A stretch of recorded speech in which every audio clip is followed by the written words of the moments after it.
Welcome to the in-depth preview of the men's and women's singles disciplines at the Tokyo 2020 Olympic Games. Just like the doubles categories, the draw is divided into a group stage and a knockout stage. The difference in the singles categories is that the groups consist of 3 players in each group, and we already know the draw for the knockout stage as the tournament is about to commence.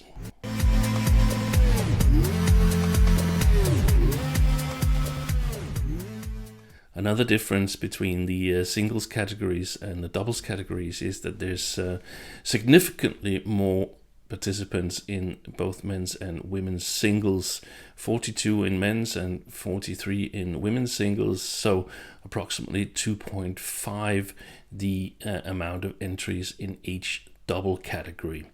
But let's take a look at the women's singles draw.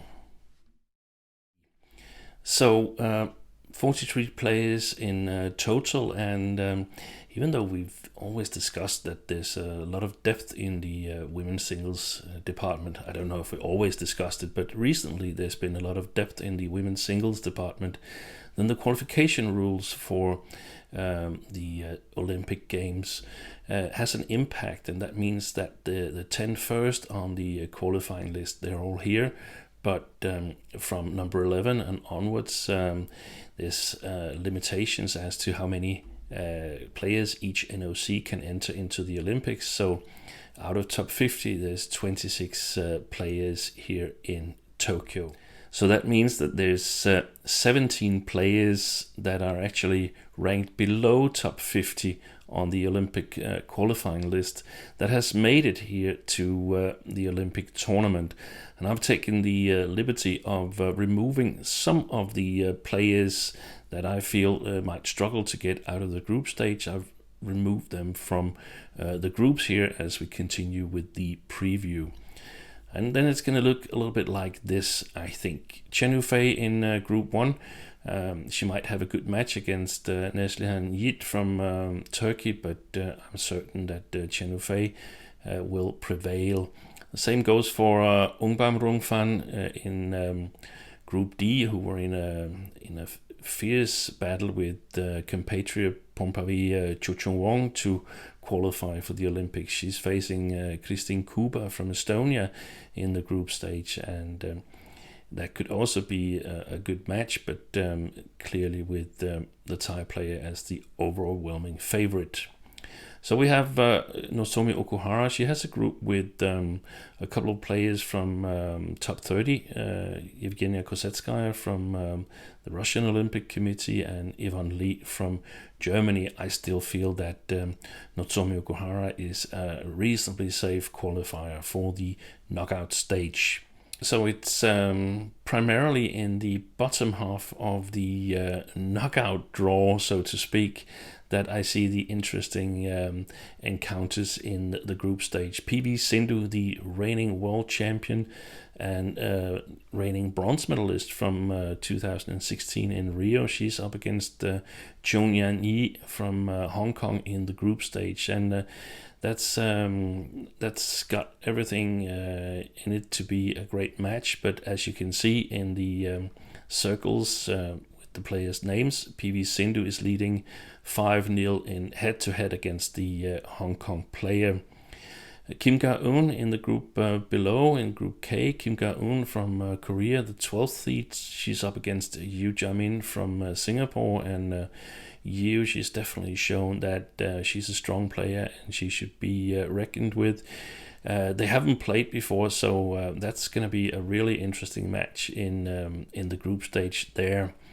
The same goes a little bit for Akane Yamaguchi, the home favorite and 4th seed. She's up against Kirsty Gilmore from Great Britain. Gilmore, who's been injured for quite some time after winning the Salo Lux Open in November 2020. But we know that if Gilmore reaches her highest potential, she's got a very, very strong technical and attacking game, then she has a chance, if Yamaguchi feels the tension on being on home soil, and this is the Olympics and so on. But again, 3-0 head-to-head advantage for Akane Yamaguchi. And the last group that I've marked as one with an interesting matchup is Group N with Ratchanok Inthanon, the 3-time Olympian, up against Sonia Chia, the very capable Malaysian debutant in women's singles. But as you can see, Ratchanok comfortably ahead in the head-to-head score, 4-0. So barring any major upsets, I'm taking the liberty of looking a little bit further ahead.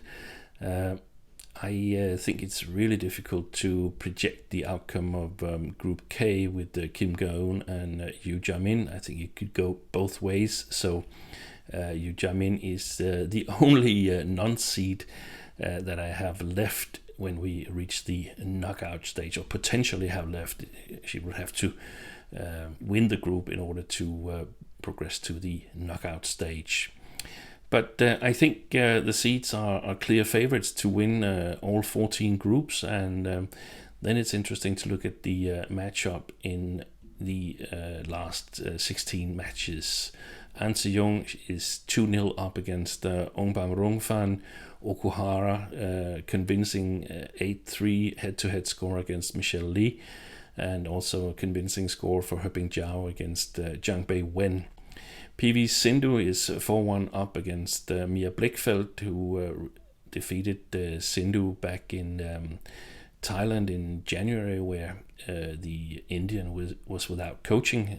Later on, she got revenge, P.V. Sindhu, so also a rather convincing lead for the world champion.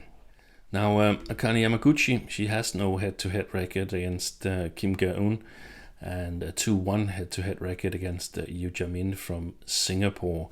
But as you can see in the last of the last 16 matches, Ratchanok Inthanon has an overwhelming lead over Gregoria Mariska Tunjung from Indonesia, 7-0, never lost a game to the Indonesian. So all these head-to-heads, do they matter? Yeah, I think they do. They're not the only truth in a tournament, but of course it matters because it tells us something about how the players match up in terms of playing style. However, it's not only about head-to-heads. It's of course more significant with an 8-2 lead, because there's 10 samples, 8-2 lead for her Bingjiao, than it is with a 2-1 lead for Akane Yamaguchi over Yu Jamin. They've only played 3 times. It's also important whether it's recent meetings or old meetings from 3-4 years back in time. How do you see the players? Are they actually getting better, or have they stagnated a little bit in their development? Then there's the mental aspect to take into account, and the conditions, the playing conditions in the whole, that could also influence how you judge a match and how I judge a match between 2 individual players. Now, if we look at these matchup one by one, then An Se-young against Ongbam Rongfan. An Se-young, the teenage prodigy from Korea, already has a 2-0 lead over Ongbam Rongfan, and that to me is a really good sign. I think Ongbam Rongfan has been at this level where we've seen her the last 2 years. She's been there for a while, whilst I think An Se-young is having bigger possibilities for having developed her game also here during the Corona lockdown. Then we go to Okuhara and Michelle Lee. I definitely see Okuhara as one of the favorites in these Olympics. It's on home soil, which might trouble her a little bit. Could get nervous and caught up in all the attention. But I think that actually that the games are played without spectators might help in some situations where you don't really feel the same amount of pressure. It's easier to get into your own little badminton bubble when you're on court, where you don't register what's going on around you. So 8-3 against Michelle Lee from Canada is, in my opinion, also significant. But we know that Michelle Lee, she's done well. She beat Tai Tzy Ying here in the same venue in Musashino Forest Sports Plaza. Whether it was 18 or 19, I don't recall. But definitely played well here. So we shouldn't totally count her out, but Okuhara will be the big favorite in that game, and it will require the technically brilliant Michelle Lee to play almost flawless against Okuhara, in my opinion. Then we have Bingjiao against Zhang Beiwen. Bingjiao, immensely talented, in my opinion, but not always in as good a shape as I would have liked to see her. Up against Zhang Beiwen, who's competing in her first Olympics, competing for United States, and that could be a tricky match, and I wouldn't totally write Zhang Beiwen off. It depends a lot on what kind of shape Bingjiao shows up in. We haven't seen the Chinese players for 16 months, so that's one of the question marks in this tournament.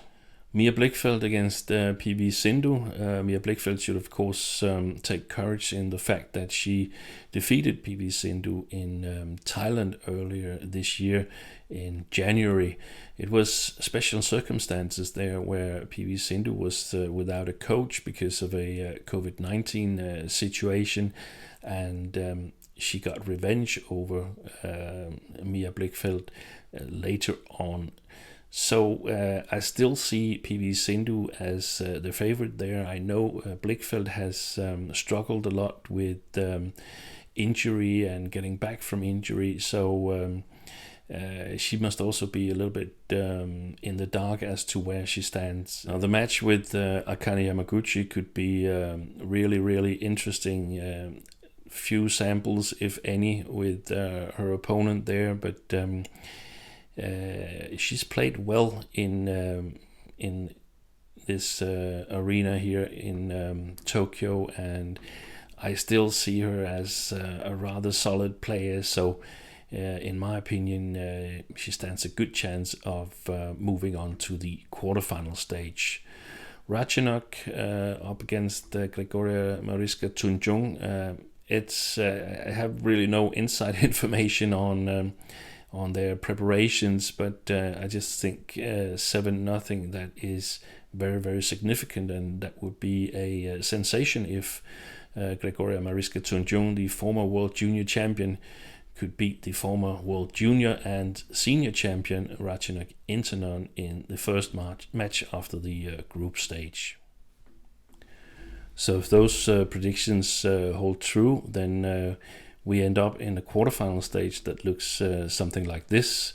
And this is where things really start to get interesting in the women's single.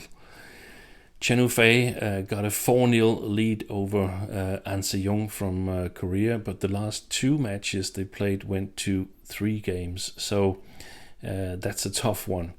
Nozomi Okuhara is convincingly ahead over Bingjiao from China, but what if Bingjiao has improved her fitness level, like reports coming out of China suggest that Bingjiao is indeed in really good shape.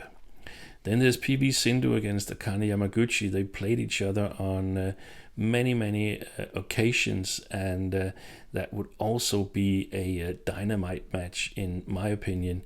Yamaguchi winning the Japan Open 2019, she cannot be discarded as one of the favorites to win this tournament here. But P.V. Sindhu, there's a lot of difference in height between those two players, and P.V. Sindhu has a tendency to do well against the shorter players, so that's going to be a really interesting match as well.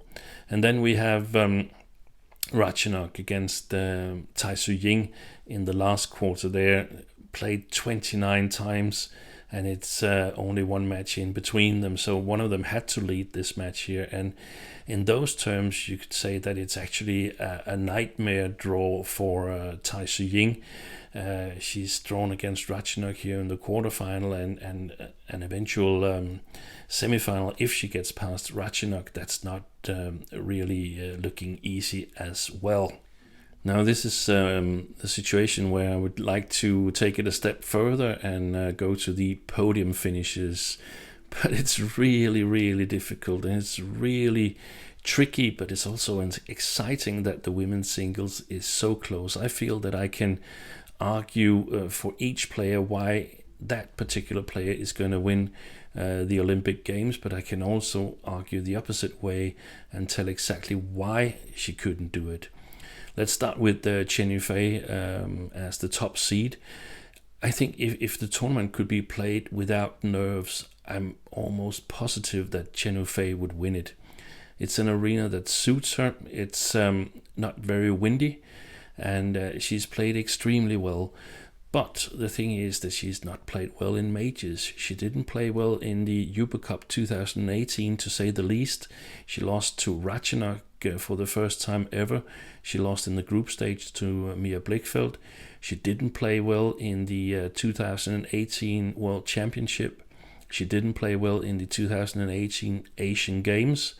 She didn't play well in the 2019 World Championships. So the only major that she's played reasonably well in is the Sudirman Cup back in 2019, where she defeated Okuhara and Yamaguchi in the final, China against Japan, when China was up 1-0 due to a win in the men's doubles. So I'm really worried about the nerves of ChenYufei. Can they hold up when she faces tough resistance? I'm not sure, but if she's improved in that area, she's a definite contender for the gold medal. Now, An Se Young, well, she's had time to get better and better, and there's perhaps expectations on her, but realistically, not too many expectations. She's still very, very young, so it would be a surprise if she won the tournament, and perhaps she can use that as a driving force and as a motivation.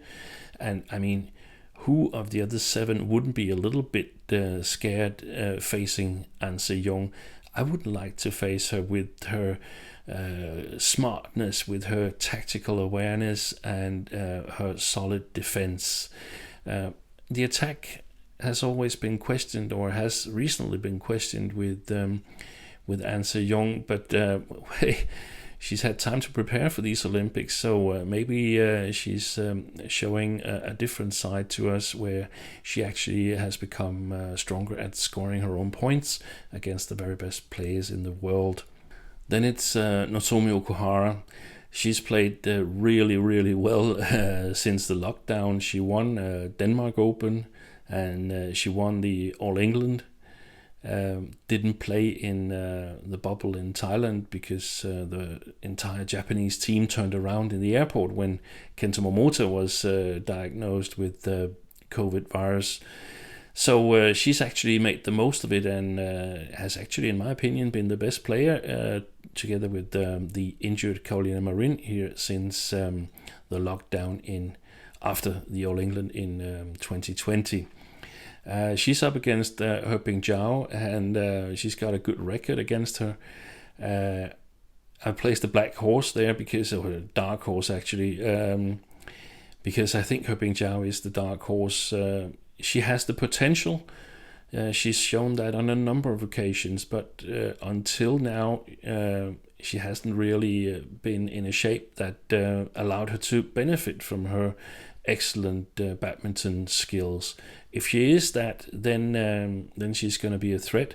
If she's not improved in that department, then I think Okuhara has a safe path to the medal matches, semifinal, and perhaps even a final.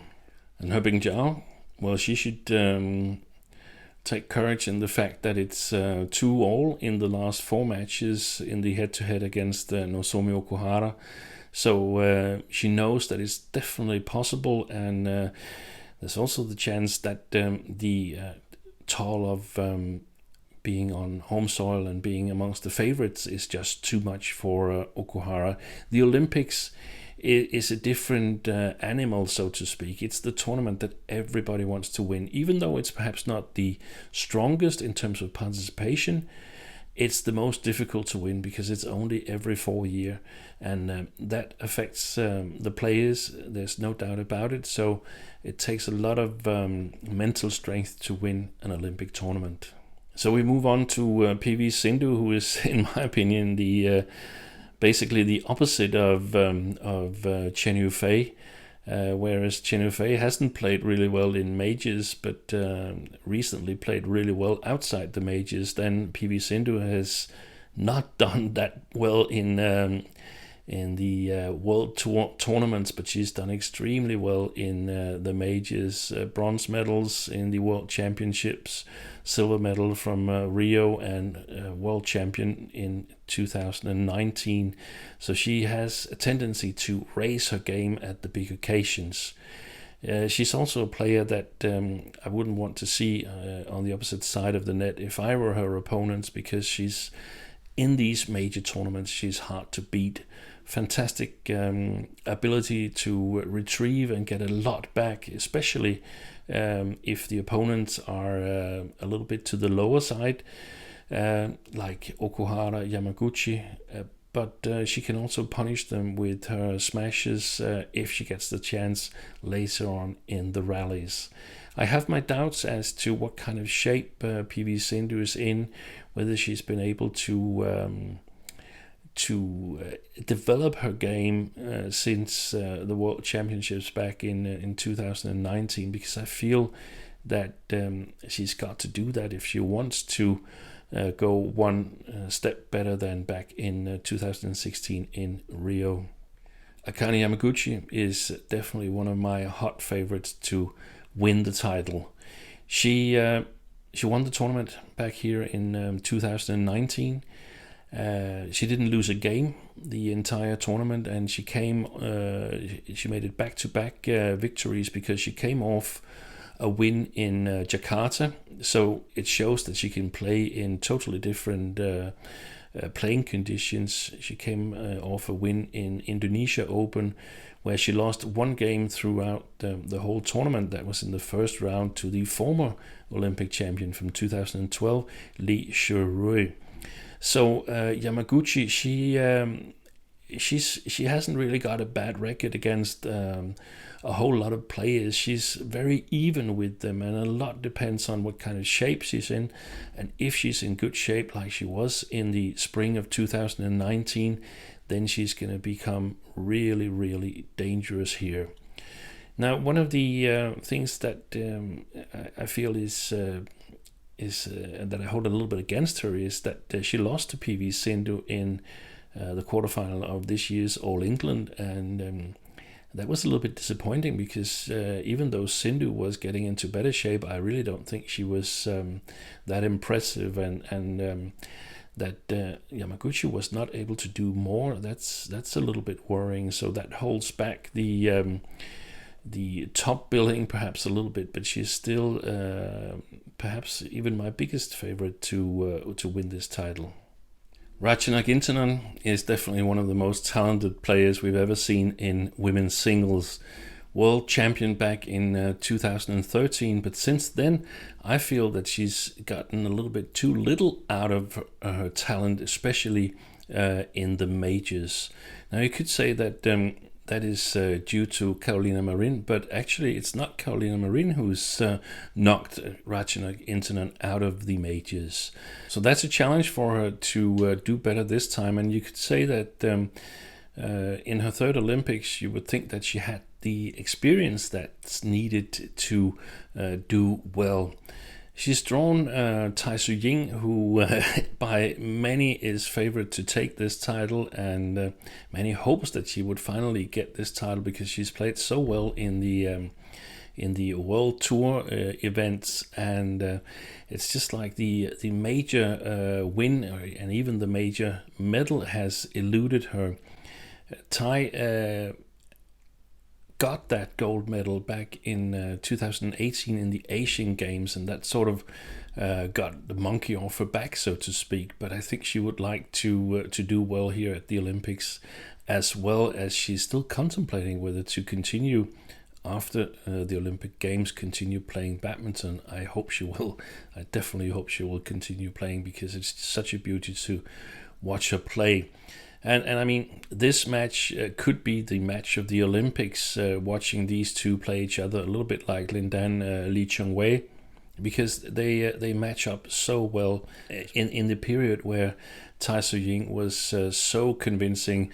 Back around the beginning of 2018, I think it was the only player who was able to beat her in the world at that time was Ratchanok Inthanon, because she has the same technical skills and she's got a little bit of a height advantage against Tai Tzy Ying.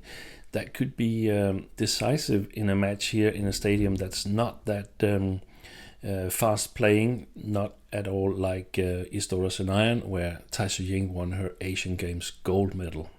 And the bottom line of all this is that I think it's extremely difficult to predict podium finishes in women's singles. All 8 players mentioned here in the quarterfinal draw have a legit shot at gold, in my opinion. You could argue, of course, that some have a bigger chance than others, and I agree to that. I just feel that the ones that I thought had a bigger chance, they have a reasonably tough draw. But I would say that if we look at it from a nation's point of view, I think Japan has a really good chance of at least medaling, but I also think a good chance of taking the title. Tai Tzy Ying, Ratchanok Inthanon, can you count them out? Definitely not. I could easily see the winner of that match also take a medal, perhaps even the one of gold. So we turn our attention to men's singles, and perhaps the most anticipated discipline at this year's Olympic Games. At least I'm very, very excited to get the men's singles competition underway. There's many question marks, in my opinion. Is Kento Momota, is he back to his normal confident self, or has the defeat to Lee Zii Hia at the All England rocked his self-belief? Is Lee Zii Hia for real? Can he follow up on his All England win, or will the pressure become too much for him? Where do we have the two Danes who played the World Tour final against each other, Viktor Axelsen and Anders Antonsen? And what about the Indonesians? Can they play a role in this tournament here? Not to speak of the Chinese, who we haven't seen for a long, long time. Shi Yuqi, who rolled his ankle back in 2019. Has he benefited from this break in the Olympics, or this postponement in the Olympics? And is he in good shape right now? And the defending champion Chen Long, what about him? Has he become too old, or has he in fact got his body and his game ready for these Olympics? That's all very, very exciting, in my opinion. As we can see, there's 14 seeds, just as was the case in the women's singles, and I think the break here is even more significant in the women's singles. The 14 seeds are the top 14 on the Olympic qualifying list, and the next qualified player is number 31 on that list, and that is in fact Hyo Kwang-hee from Korea. So you could say that Kento Momota has got the worst possible draw, as he's facing the highest non-seed in his group stage. Or perhaps you could also say that Hyo Kwang-hee has got the worst possible draw. I think that's the way I would look at it if I were a Korean. If we look down over the groups, we can see again that there's some groups where the outcome, or at least the player progressing to the knockout stage, is pretty much given. Viktor Axelsen in group with Kalle Koljonen and Luka Raba, two European players. That's almost a certain promotion for Axelsen, barring any unforeseen events, and that's also the case in many of the other groups. So again, I've taken the liberty of removing the players that I don't think will play a role in terms of progressing to the knockout stage. So of course the match Kento Momota against Hieu Kwang-hee in the group stage is very interesting. They both have a warm-up match against Timothy Lam from the United States, but this is the match that will decide who progresses to the knockout stage. And it's the test for Momota, in my opinion. He's got a really, really good draw, except from having Hieu Kwang-hee in the group. And then if he managed to clear this first hurdle here, then it might actually be an advantage that he has played a player of good standard early on in the tournament. Next is in Group D, where I feel that Mark Kallio might be able to put some pressure on Sai Praneeth. That's a totally subjective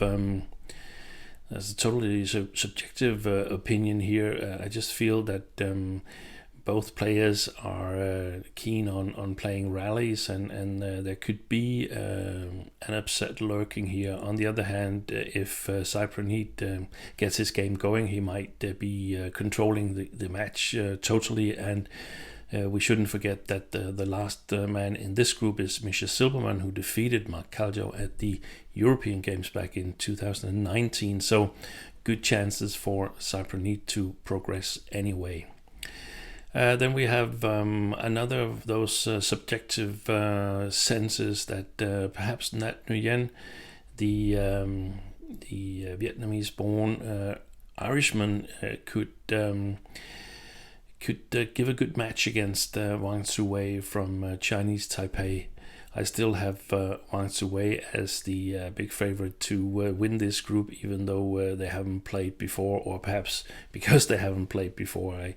I simply rate Wang Tzu-wei as having a higher overall level, but no doubt that Nat Nguyen is one of the hopes that Europe will hang its hat on in the years to come. Then we have Group G, and perhaps the closest group match between Jonathan Christie, the Asian Games champion from 2018, and Lo Kin Yew from Singapore. That could be very interesting, but as you can see, Jonathan Christie convincing head-to-head 3-0 up against Lo. Next on, I've chosen Igor Coelho, who had his debut in 2016 in Rio, and he's a good player. I see Kanta Sunyama as the big favorite in the match, but he's technically strong and he's physically strong, Igor Coelho. However, he's been out for a long time with injuries, so I think Sunyama will weather the storm and qualify for the knockout stage. And then the last one is Brice Levadès, who is more or less famous for causing trouble for Lee Chong-wei in World Championships.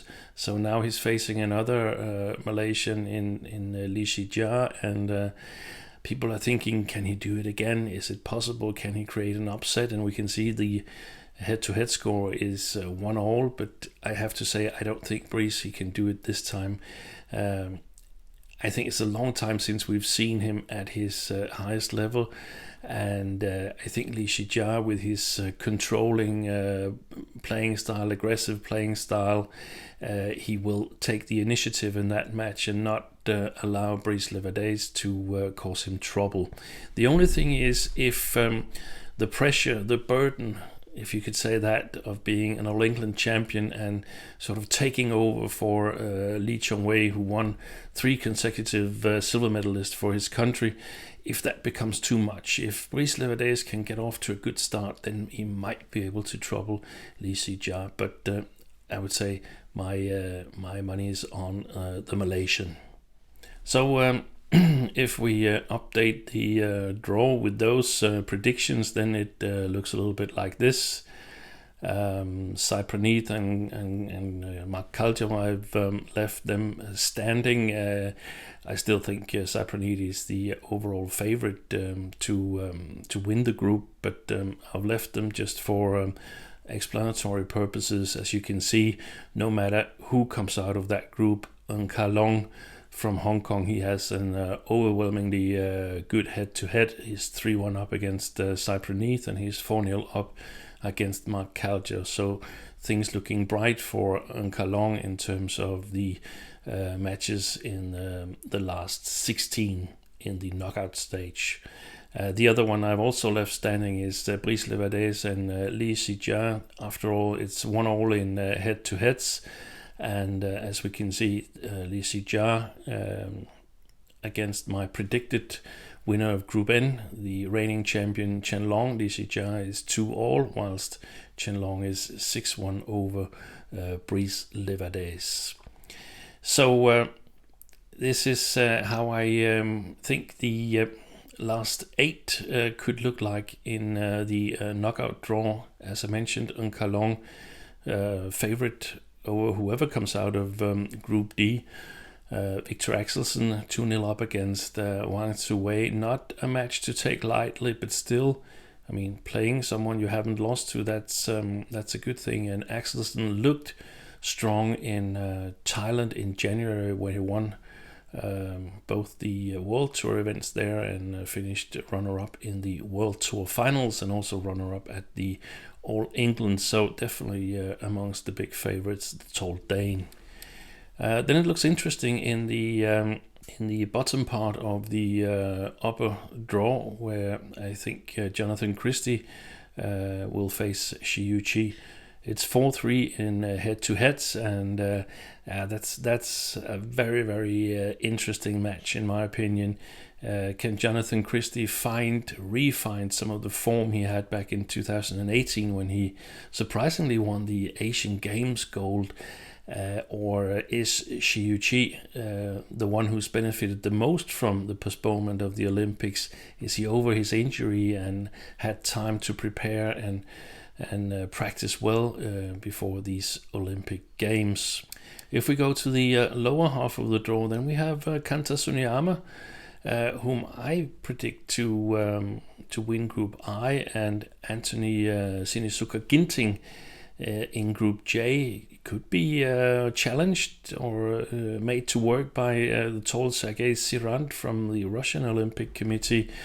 But I still foresee a match between Indonesia and Japan here. And as we can see, Suneyama 1-0 up in head-to-heads against Anthony Ginting. So definitely an interesting match there. Anders Antonsen has got a group. I jumped over Group K, where Kanta von Wangcharon, he's also got a reasonably interesting group with Toby Penty, the left-hander from England, and Kai Schäfer. I think it's good matches for Kanta von, but I see him as the clear favorite to progress to the next round. And it's the same for Anders Antonsen, Adereski Dwikayo from Azerbaijan, Indonesian born, and Chen Nguyen, the Vietnam veteran player. It's good matches. He's breaking sweat, Antonsen, in the group stage, but if it's not too much, then it might become helpful after all. If Antonsen and Wangcharon meets up in the stage of the last 16, then Antonsen is the overwhelming favorite. He's had really, really good control of Kanta von Wangcharon the times that they have played. Group M, as I said, my money is with Lee Zii Hia, and I predict that he's up against Chen Long. There's been some suggestions. Where is Chen Long? Is he building up? Is he back to shape? Or perhaps is he a little bit more dubious? If he's a little bit more dubious, then Pablo Habian could be an unpleasant surprise for the Olympic champion. I think, though, that Chen Long will progress to the knockout stage, but a 2-2 score against Lee Zii Hia, that's where we really can measure whether Chen Long is in great shape or just in the shape that he's been in here in 2018-19, where he hasn't really made much impact in the final stages of the tournaments. So we take it a level further and try to predict some quarterfinals, and we start from the bottom half of the draw here, where I've let Lee Zii Hia and Chen Long both figure on the draw sheet here, and I think Zhou Tianjian will agree that it makes quite a lot of difference for him in terms of anticipations for that quarterfinal match, whether it's Lee Zii Hia who shows up or it's Chen Long. As you can see, Chen Long, a 9-0 head-to-head advantage over Zhou Tianjian, whilst it's the opposite way around when it's Lee Zii Hia. Here it's the man from Chinese Taipei who's got the upper hand 5-2 in head-to-heads. We can also see that if we move up a little bit, then for Anders Antonsen, it's also quite significant whether it's Kanta Tsuneyama, whom he's got a 5-0 head-to-head advantage over, or it's Anthony Sinisuka Ginting that he's never beat that shows up in these quarterfinals there. So it could get really, really exciting in the men's singles, especially after the group stage. If we look at the top of the draw, Kento Momota, we assume that he's cleared the hurdle of Hiu Kwang-hee in the group stage, and now things are looking brighter, in my opinion. He's got a 5-0 head-to-head against Ng Kalong from Hong Kong, China.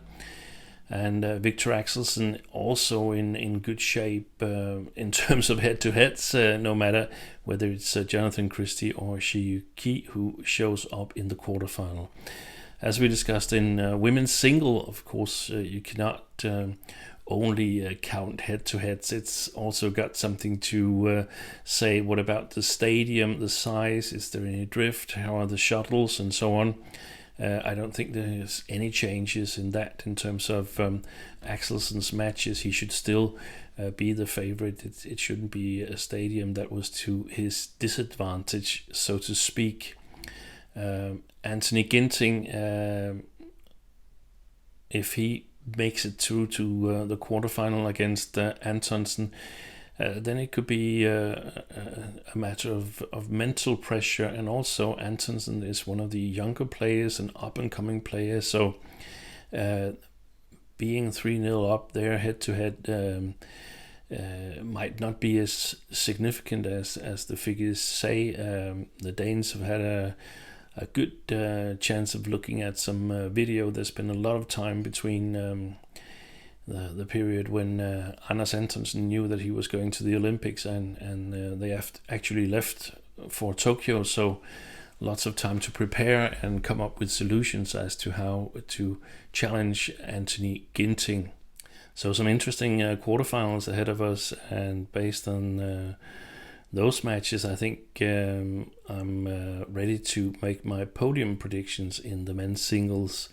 I feel Kento Momota, if he clears the hurdle of Hiu Kwang-hee in the group stage, then he's got a really, really favorable draw. Ng Kalong in the quarterfinal stage, and as you can see, possibly Viktor Axelsen in the semifinal, and he's got a really good head-to-head against Axelsen.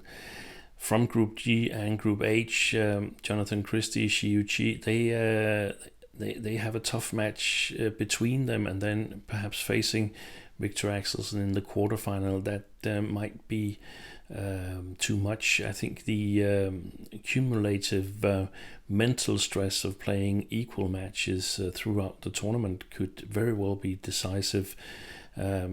It's often proved valuable to have a couple of easy matches along the road to an eventual final or semi-final in the tournaments. Axelsen, fairly good draw. None of the players that he's got records against that would be worrisome. He's leading the head-to-head against both Christie and Shi Yuqi. He's avoided Ginting, he's avoided Antonsen, he's avoided Lee Zii Hia in this draw here. So I would predict, just as the draw, a semi-final between Kento Momota and Viktor Axelsen.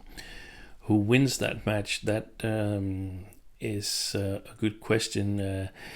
I think if Kento Momota is close to his old game, then his style suits Viktor Axelsen. If you see it from a Momota perspective, Axelsen has got big problems with the skills that Momota has. And from the lower part of the draw, I think we'll see Anthony Ginting prevail. So I actually tip him to reach the final, not only a medal, but a medal of either gold or silver, and Axelsen to probably win the bronze medal match against a player from Group M, N, or P. That means Lee Zii Hia, Chen Long, or Chou Chen. Anyway, this is all previews and subjective predictions, so it's a whole different ball game when Musashino Sports Forest Plaza opens the doors.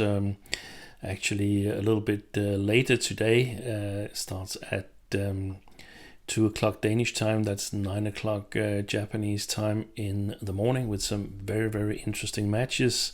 I hope you'll be watching along, as I think we have 10 really, really exciting badminton days in front of you.